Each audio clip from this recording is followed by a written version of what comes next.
Blessed to be a part of your day. Kevin Miller in the morning, KIDO Talk Radio, 107.5 FM, 580 AM. We go to Dan Gaynor joining us from the Media Research Center. Dan, good morning. Good morning. Good to have you with us on the another day in the Trump derangement syndrome thing, if you will.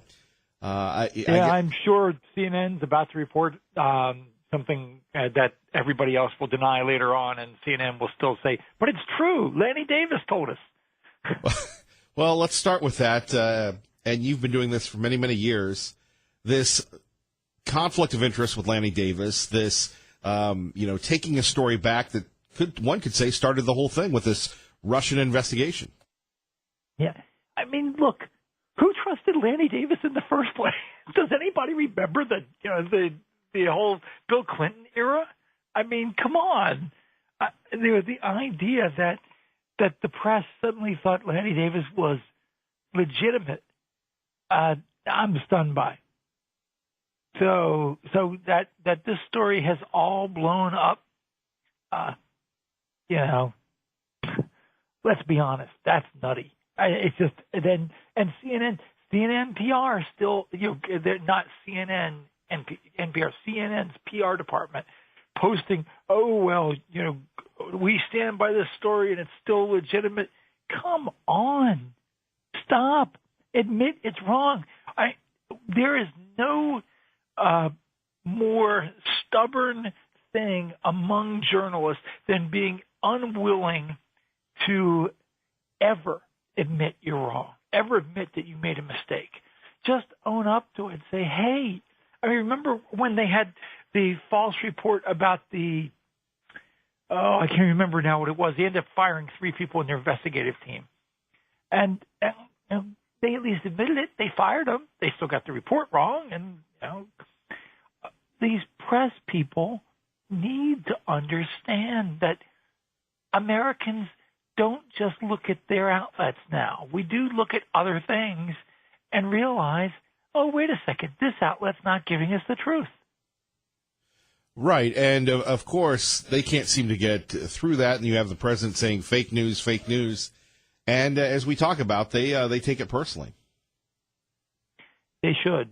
I mean, really, at the way things are in journalism right now, I'm just appalled. This is not the journalism I went into when I started my career. I expected people trying to do things honestly. I watched the TV show Lou Grant. I assumed journalism was an ethical field. Well, so much for that. Dan Gaynor joining us from the Media Research Center. Kevin Miller here at KIDO Talk Radio. Let's go to one of your sites, Newsbusters, where you have CNN lashing out at Trump for mocking Bernstein's sloppy reporting. As we said, instead of just saying, well, we made a bad call, we should have not trusted Lanny, CNN, again, continues to get more and more defensive with their version of Bill O'Reilly, Chris Cuomo, this week. Yeah, I think they quadrupled down, by the last count. And, I'm sorry, Chris Cuomo, if he didn't have the family name, come on. Who would hire Chris Cuomo? Talk about privilege. The liberals are always saying, oh, he's got white privilege. No, there's not white privilege, but it is liberal privilege. It's certainly, he's not at all in that job because he's talented. He got in that job because his father and brother were New York governors. Well, that and, again, I like it when he and Kellyanne were going after it. Newsbusters covered this, and I wish he would have said, well, what about you, Chris? There's why should you be saying anything? It's a conflict of interest because your brother's rumored is going to be running in 2020. Yeah, I think the only thing his brother's going to be running in 2020 is running from the press. That's just a brother. Really, if you saw, I saw some clips of the Cynthia Nixon Cuomo debate. It was just bad. He's just not good at it. The idea that he's somehow going to he's presidential timber. I mean, only if you're a termite. By the way, do you want to say hello to the West Coast Gaynors here? Oh, yes. I missed them greatly, but I did kidnap one of them and her boyfriend. They're now here east going to school, so I'm happy about that. East of the Great River. Yes, we have a few more to get them to come move back east. Indeed. I don't know about that. Back east, you got a lot of congestion, and people aren't as friendly there as they are here. That is very true on both those. You have no idea the congestion we have here. I get up at 4:30 in the morning on days I commute into the office because that's the only way to beat traffic. Dan Gaynor joining us, Kevin Miller in the morning here, KIDO Talk Radio. Let's talk about censorship and people going after the president for calling out Google, Facebook, and everything else. I know you guys have been looking at it yourself, whether or not Google, Facebook, Twitter censor conservatives. Well, of course they do. There are tons of problems. Look, you saw just this week a bunch of Facebook employees came out and said, well, Facebook is intolerant and hostile to conservative views even within its office. And this entirely mirrors what happened at Google. The only difference is they weren't fired, unlike the guy who's suing Google. So, yes, there are problems. There are problems at institutional level. No matter how much people like Jack Dorsey and Mark Zuckerberg might make the noises about trying to be neutral, there are problems. These organizations cut deals with left-wing groups. They rely on liberal fact-checkers. They work with Wikipedia or Southern Poverty Law Center, some of them. And, of course, that's you're setting yourself up for a failure. Twitter has a trust and safety council that helps determine a lot of the things it does. It's got 25 members in the U.S. 12 are liberal, one's conservative. Yeah, that's guaranteeing you have a problem. So foundationally, these organizations are a problem. And then both Zuckerberg and Dorsey admit that they hire liberal employees, and you've seen the employees complain about it. And when problems occur, those are the people we're complaining to. So you end up with a situation like Dana Lash the other night, where somebody wishes the death of her children on Twitter, and she's told it's not even a violation of terms of service, which they then, of course, as conservatives got up in arms about it, and it was written about by the Daily Caller, oh, yes, we'll admit there was a violation of terms of service and person has to take it down. I mean, basically, if you are a liberal on Twitter, you can say almost anything and never be under threat of having it taken down. Look, Sarah Jeon from the New York Times, all of her hate white people. There's tons of stuff about hating white people out there by prominent liberals. Nobody cares. You're not made to take it down. You're not suspended. So there's not a double standard. There's one standard. Everything left is right. Everything right is wrong. That's across the board for the left. That's their belief. And we see that more and more. Of course, the president saying perhaps he should look into this. What are your thoughts on that? Well, I mean, you're talking about do they break up the companies? Do you inflict the FEC on them because some of these issues are election-related? It's our hope, look, that we can fix this problem without regulation, because regulation doesn't necessarily favor conservatives in any way, shape, or form. Conservatives who thought the IRS was regulating tax law found out that, oh, yeah, it's just not the same way for conservatives versus liberals. Veterans who thought that the VA was regulating veteran health care found out it was regulating it so much that some of them never got it and passed away. So what did Ronald Reagan say back in his era? I'm from the government and I'm here to help is the scariest words in the English language. Right. So I don't assume that government solutions here are the solutions. We're heading up a coalition of 40 organizations trying to work with these groups, trying to see if we can get things fixed. But ultimately, what we want them to mirror the First Amendment. The first, that we know we have no right to be on Facebook or Twitter. God, nobody has to call me or text me or send me notes on Twitter. Yes, I get that. We're not saying that that we have a right to be there. We're saying they should treat our activities on there the same way that they should treat them in the First Amendment. More speech is better speech, I believe. Nat Hentoff drilled into me when I was a kid reading his columns. Didn't matter that he was liberal. I listened. Dan Gaynor joining us, Kevin Miller on 107.5 FM, 580 AM. Dan from the Media Research Center Hey, so what do you make of the coverage of John McCain's death? Look, John McCain was a war hero, and conservatives, honor him in that way. But the media loved him because they always thought of him as a maverick. And as a maverick, in other words, he was good copy, and periodically he would bash Republicans. And that's why they liked it. That's why he's being idolized by the left. His popularity at his death is vastly higher with Democrats than Republicans, even though he's the Republican candidate in 2008. So the secret to media love in America is to be somebody who spends their whole time like various popular TV and print conservatives spend their whole time bashing Trump, bashing the right. There's a big market for that. Indeed, and I love how the same media that ripped him, the same media and politicians that called him names, were talking about how he reached across the aisle. But again, John McCain was not a friend of conservatives most of the time. Yeah, he was called a racist. HuffPost called him a racist. Obama kicked reporters off the campaign plane back in 2008 simply because their outlets endorsed McCain. All this is forgotten. Obama's given one of the eulogies.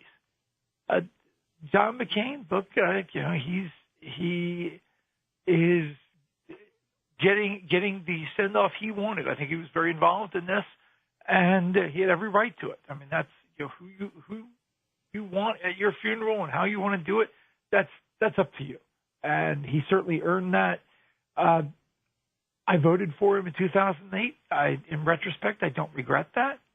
I think he earned a great send off from a nation that.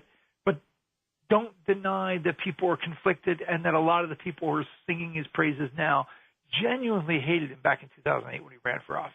He was treated just as badly. They've said all the things they say about Trump now, they said about John McCain then. Right. Yeah, it's just amazing to me, the turnover. Then again, you're right. He has the right to invite whoever he wants to his funeral, but the report that Sarah Palin won't be going. Well, I mean, again, I don't know what was said privately. You never know. And so there are some people who know me who, if I died tomorrow, I probably would have wanted them not to be at my funeral. I just didn't bother to take the time to figure it out. Well, and, back to McCain finally. I mean, he had that HBO documentary that is airing again and again. Obviously, the senator put a lot of thought into how he wanted to be remembered. Well, and the media want to remember him in the right way, which is he was anti-Trump, and we're going to forgive a lot of the other things we didn't like about him because he was anti-Trump, and they're just going to keep saying he's anti-Trump because that is their mantra. Right, and like I said, and you said, Dan, it's sad that instead of honoring John McCain, we have to turn this into anti-Trump. Well, I mean, that's everything now. Literally everything we must be anti-Trump. That's just the America we live in right now. If the media won't promote it, so if it's a narrative they don't like, if it's a pro-Trump narrative, just don't expect to see it anywhere. Dan Gaynor, we always appreciate you, brother. Anything else you'd like to share with us today?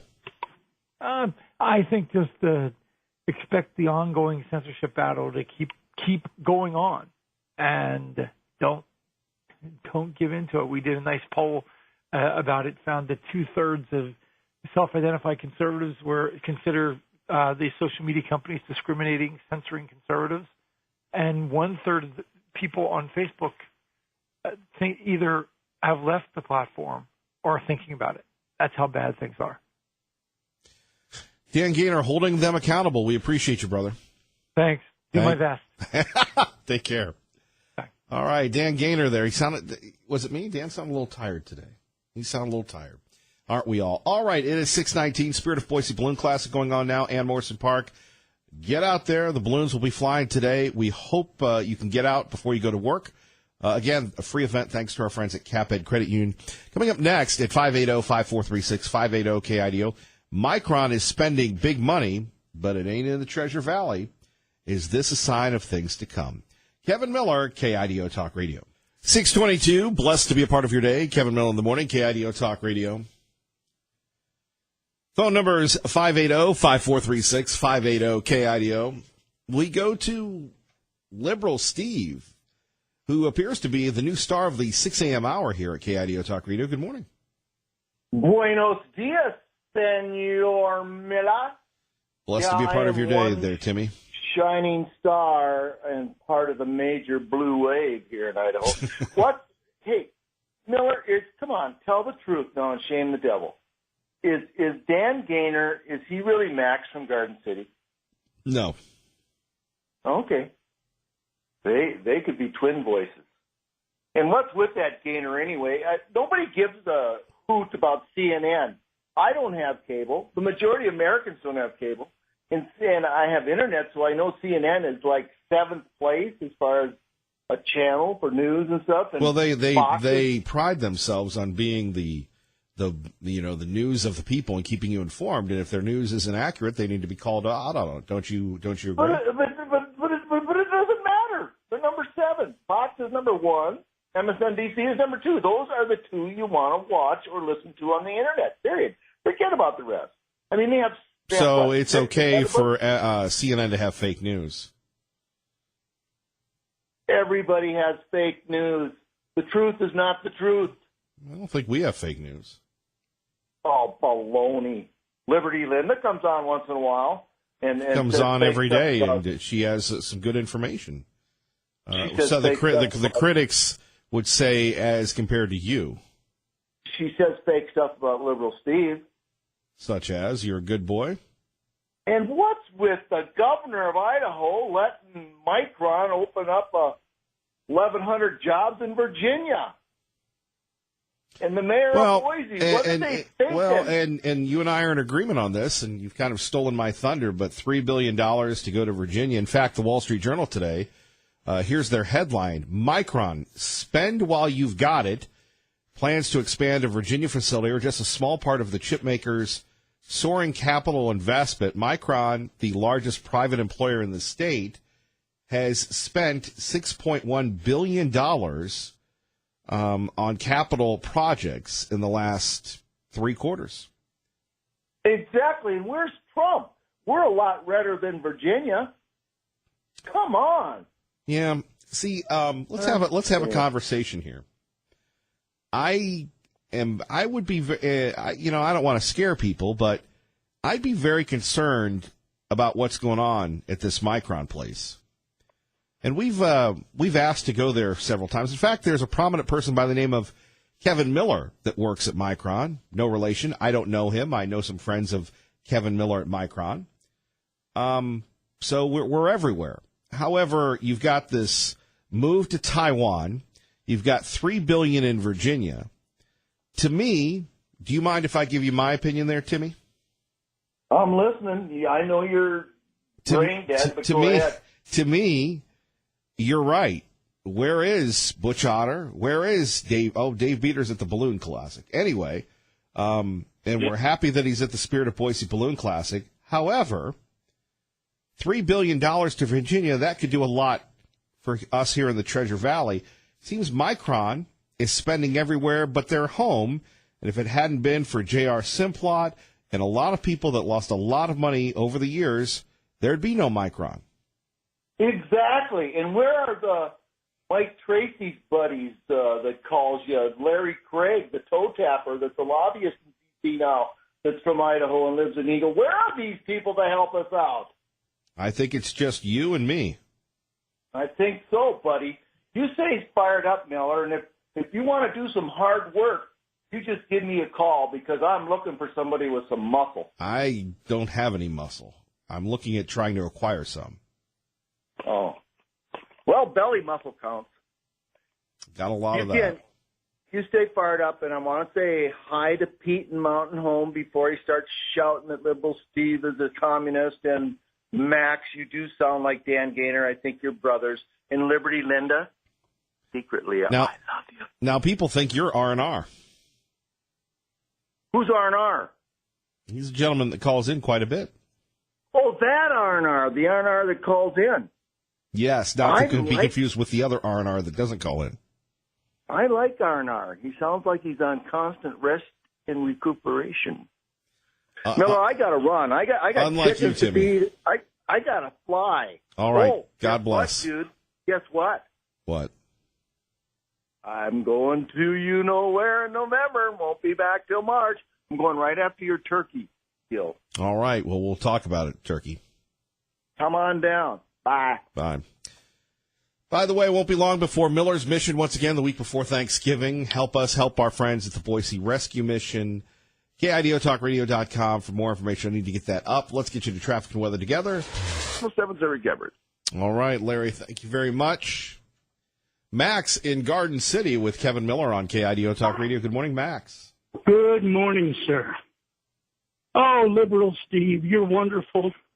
I still can't figure out if it's drugs or if that's just the way your brain's bent. But let me move on to something else. Micron, you're saying they just put a whole bunch of money into Virginia. $3 billion. Now, I have to ask myself a question. I'm sure they didn't just wake up one morning and say, let's put $3 billion into Virginia. They must have had some parlay with Idaho government. They must have asked for a favor that Virginia was willing to give and Idaho was not. Maybe I'm wrong. I'm not a businessman. Well, what would you do if you were the governor of Idaho? Well, if I were the governor of Idaho, I would have known about this before the press did. Right. Because they would have come to government agencies and said, look, we want to expand. We want to do these things. Can you help us out here? Because Idaho is becoming less and less business friendly. You want to bend our way a bit, and it'll benefit the economy. And someone on the state level said, no, can't do that. As governor, I would have urged them. I'd have said, look, let's look at the deal. Let's look at the deal here. Are we going to make this deal with Virginia? Or are we going to make it here with Idaho? And that did not happen. And, everything finally falls on the shoulders of the governor. It's on his watch. And I think the people need to keep that in mind. Look at all the politicians. Look at all the people in the State House. And ask yourself, are these the people you want for another term and another term? The people who let Micron slip between their fingers? Oh, and Micron's building a plant in Taiwan, too. And that really rankles me. It's bad enough going to Virginia. Fine. Okay. We were stupid. We lost it. But they're going to Taiwan. At least they're not going to China. But still, my opinion, if we had decent people in the State House who gave a darn about anybody outside of their bubble, Micron would be here. They would be expanding here. They'd be doing everything here. It's a sad situation, but until good people stand up to get into government, we're going to have the government we deserve. Well, and we just had an election, so we are going to have the government we deserve. It's scary, isn't it, Kevin? It's very scary. I'd say. I vote, but I am a voter of one.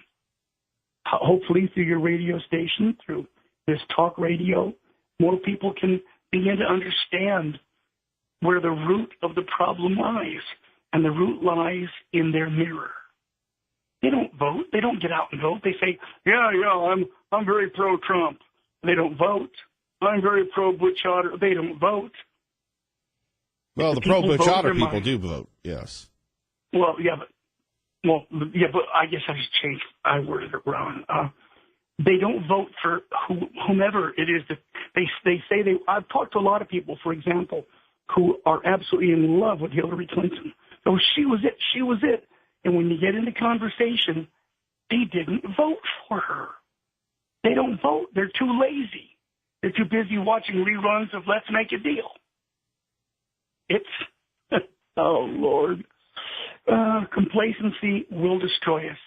It took down the Roman Empire, and it's working on the United States of America. Max, God bless. You have a great day. You too, partner. Have a good one. All right. Appreciate that. You're listening to Kevin Miller on KIDO Talk Radio. Thank you all for joining us. Kevin Miller in the morning. Coming up, Brian in Meridian, Hank in Boise, talking about the Micron, well, not move, but the investment, $3 billion in Virginia. Joining us now from east of the Great River, specifically Capitol Hill, Fox News Radio's Rachel Sutherland on KIDO Talk Radio. Rachel, good morning. Hey, good morning. How are you? Not bad. Just remembering John McCain, a lot going on in Arizona, and then the tributes moved to D.C., and then eventual his burial in Annapolis. That's exactly right. Later this morning in Phoenix, there will be a memorial service held at a Baptist church, and former Vice President Joe Biden will deliver the eulogy there. Then the remains of the late Senator John McCain will be loaded onto a plane and flown back here to Washington, and preparations are already underway at the U.S. Capitol for this big event where he will lay in state inside the Capitol Rotunda. This honor isn't given immediately to U.S. senators. It was decided in conjunction with the Senate Majority Leader Mitch McConnell, Senate Minority Leader Chuck Schumer, and also House Minority Leader Nancy Pelosi, House Speaker Paul Ryan. They all gathered together and decided that this honor would be bestowed upon Senator McCain. And obviously the tributes continue to roll in, and then his funeral, his memorial service, you have two former presidents. That's right. On Saturday morning, and I plan to attend, there will be both President George W. Bush and Barack Obama there, and they will give remarks at this service at Washington National Cathedral. And this is an amazing cathedral. It's actually a cathedral where the President Trump, held his inaugural prayer service. So this is often the scene of events in Washington of historical significance. And so in this case, you see that the former presidents will be there. I understand that Vice President Mike Pence will also be there to represent the Trump administration. Rachel, what about Congress? I'm sure most members of Congress will attend. Well, I know this is by invitation only, so I'm not exactly sure at this moment who's on the guest list. There's been some reporting out there that his former running mate, Sarah Palin, has not been invited. So Fox News has not really confirmed that. We haven't gotten a response back from Sarah Palin on this, but it's kind of unusual, and that she doesn't appear. As far as I know, she doesn't plan to be in Washington for this. Well, the twists and turns. Finally, will anybody be able to? I know it's early. Put a legacy bow on the career of Senator McCain. He lived so many lives. I think that people are, and it's kind of tough to just really wrap it up for such a remarkable life that I imagine we spent those 5 years as a POW in Vietnam. He never really imagined what would happen later, and then going on to serve the people of Arizona for so long as first as Congressman and U.S. Senator, and then these two presidential runs, was in 2000 and 2008, a life that people watched throughout the decades. It's kind of tough to really encapsulate all that. And then remembering yesterday watching in the rotunda of the state capitol, the memorial service there, we're reminded that he was not only a statesman and a POW, but a husband and father. I mean, if you saw Meghan McCain just breaking down, it was hard to watch. He was important not only to the public, but deeply important to the people closest to him in his life. Rachel, we appreciate your report. Thank you. Thanks, Kevin. All right, our great friend Rachel Sutherland. Let's get back to Micron blowing $3 billion in Virginia. Brian and Meridian, thank you for your patience. You're on KIDO Talk Radio. Hey, good morning, Kevin. How are you? I'm not bad. Good to have you aboard. Thanks. So I want to preface this by saying I don't work at Micron, so I don't have firsthand knowledge, but I have a lot of friends that do, both here and in Virginia. I used to live outside of the Manassas plant, in a little town next door. A lot of my neighbors work there.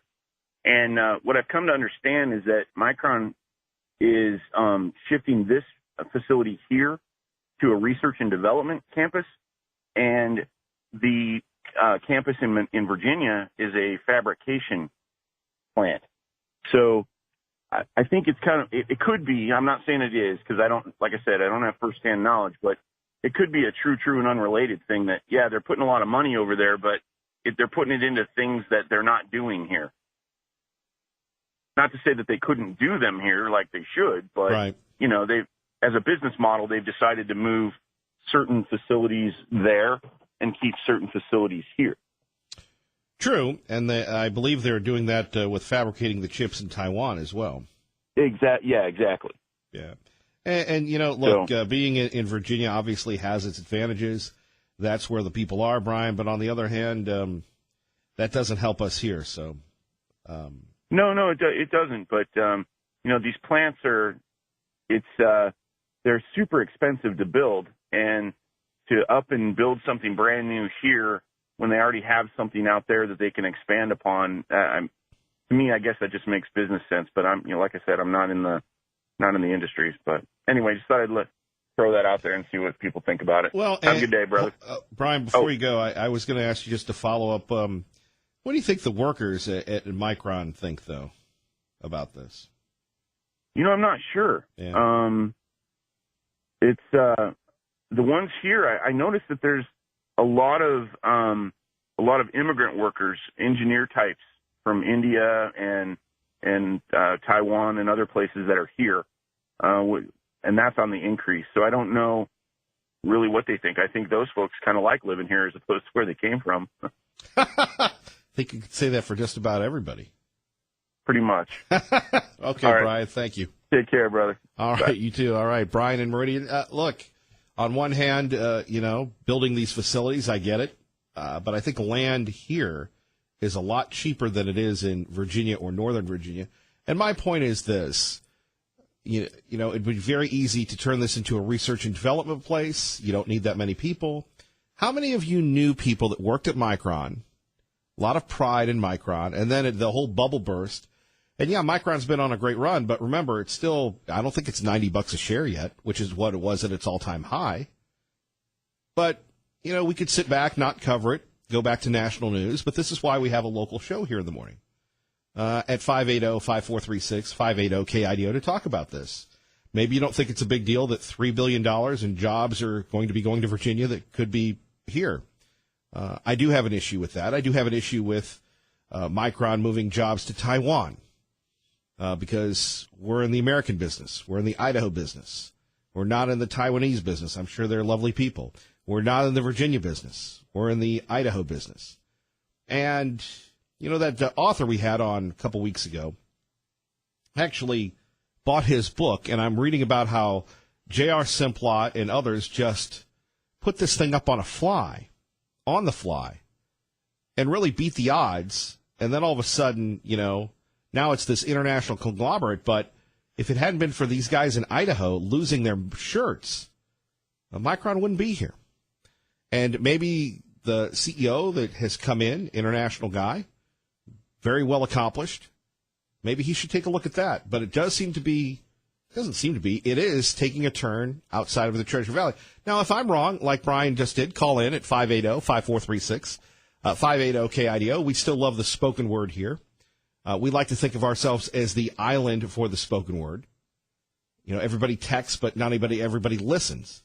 So that's what I'd like to hear about. I just think that it's, and I'm looking at this Wall Street Journal piece on Micron. They're spending $6 billion on capital improvements in the last 3 quarters. I'm not seeing a lot of capital improvements here. Let me know. The largest private employer in the Treasure Valley, or in the state. We go now to the show's reporter and historian, Hank in Boise on KIDO Talk Radio. Hank, good morning. Good morning. I might point out, I'm speculating because I do not have firsthand knowledge or anything else, but maybe the move to Virginia has everything to do with spreading influence. In other words, Virginia's delegation usually has a lot to say about defense contracts. And let's say that Micron is trying to get to basically having defense contracts in terms of buying computer chips and other materials from Micron, government contract, being located in Virginia would help their influence in that direction. In other words, by having plants in other places, it also politically puts them in a better position for them to. They've already got a plant in Virginia. I guess they're building a new one, but hey, right now you've got Mike Crapo that if things go well, they keep the Senate. He could be chairman of finance. You've got Jim Risch that's going to be chairman of foreign relations. That's a pretty big stick. Well, you want people who will be chairman of the various military defense committees. Well, but you got Simpson. That's there's talk that he'll be appropriations. That may or may not happen, but there's no more powerful person in the House than appropriations. Yes, that's part of it, but who has to say so, or the inside track in terms of who gets the defense contracts? Usually, like Carl Vinson would be one example. If you were going to do a famous incident, who served for many years as on the Navy, people that had to get contracts for the Navy and stuff like that had to go through Fred Vinson. I'm just giving you an example, and it may be that there's political considerations in the Micron decision, is what I'm saying. And my other thing, before I get off the phone, is this, as far as the... Yeah, but hold on. Before you go here, let me just share this. Here's a headline from this business journal in Virginia. Behind the deal, how Virginia landed one of its biggest economic development deals ever. $3 billion, 1,100 jobs, very high wages for an advanced manufacturing project, but it took involvement from the governor to show the state was serious. Now, that will not be reported in Idaho. Apparently, the Virginia governor was involved. I don't know if our governor was involved, but if we're talking economic growth, there you have it, right? Yeah, and also Tom McAuliffe would probably be over there in Virginia, would be closer in politics to a lot of the management in Micron. They're pretty left-wing themselves. You haven't really added much today, Hank, and it's only because you have a higher threshold than just about anybody else on this program today. I thought you were going to go back to Simplot and everybody else, and you're giving me east of the Great River propaganda. Well, I think that they need to be looking at different directions. Let me go one point I was going to make before the end. Consider the Democrats may lose at first by turning to the socialist stick, but I'll point out to you that to give you a parallel in British history, the Labour Party was founded in 1893. It was the third party, and when the Liberal Party split at the end of the war, they moved into positions. Within 30 years, they became the second government in Britain. And before that, the socialists moved in big time in the British university systems, Oxford, Cambridge, and a lot of your key figures later on in British government were ardent socialists. Like you had a Soviet mole, Sir Roger Hollis, who was head of MI5 from 1955 and 66. Who was a Soviet agent, and that was how Burgess and McLean got advance warning. Now that's quite a reach from Micron.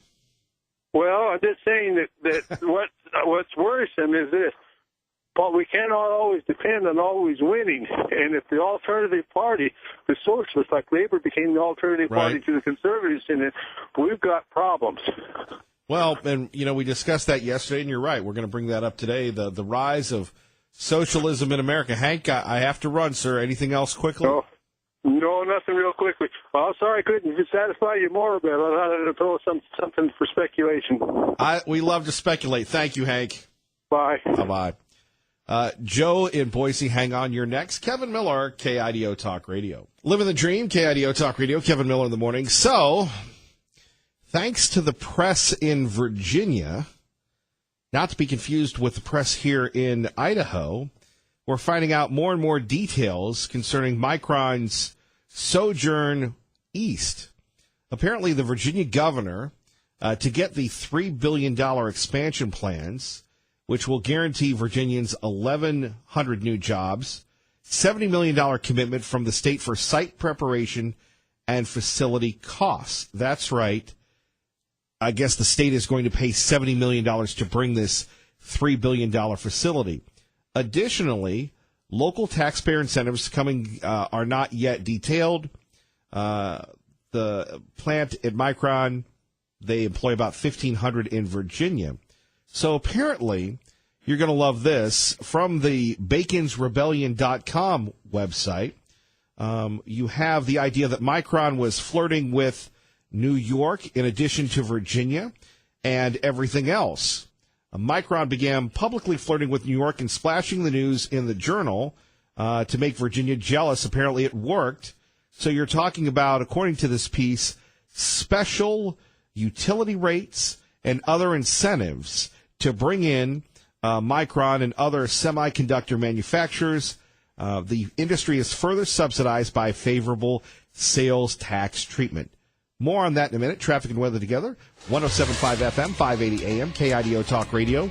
707's Eric Gibbert. So more of this details. Apparently, Dominion Energy, people are speculating that Micron will be getting special electricity rates. Again, details to be announced. So you take a look at what Virginia did. They threw the bank at Micron. Do you think we should have done that here? And why haven't we heard about this except from Kevin Miller in the morning? Well, at least that's job security. No one else is covering this big economic shift east. More on that in a minute. Good morning, Kevin Miller.